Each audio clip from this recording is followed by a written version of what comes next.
సంకల్ప ఆలోచన.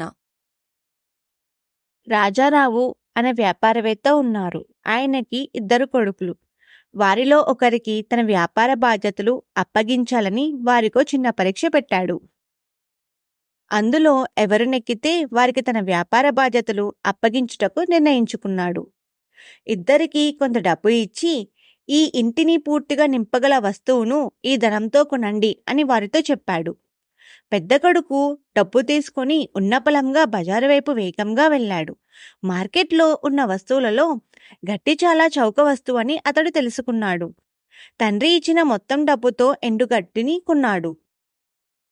ఆయన మొత్తం ఇంటిని నింపేందుకు అది సరిపోలేదు. రెండవ కొడుకు తన తండ్రి అప్పచెప్పిన పని ఎంతో తెలివితేటలతో పూర్తి చెయ్యాలి అని మనసులో అనుకుని బాగా ఆలోచించాడు. ఆ తరువాత తండ్రి ఇచ్చిన డబ్బులో 1 రూపాయితో కొవ్వొత్తిని కొని ఇంటి తీసుకువెళ్ళి గదిలో కొవ్వొత్తిని వెలిగించాడు. చూస్తుండగానే కొవ్వొత్తు వెలుగు ఇంటి మొత్తాన్ని నింపేసింది.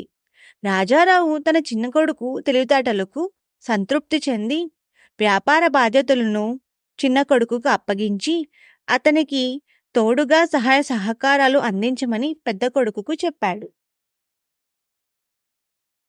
ఈ కథలోని నీతి: తెలివితేటలతో ఏదైనా సాధించవచ్చు,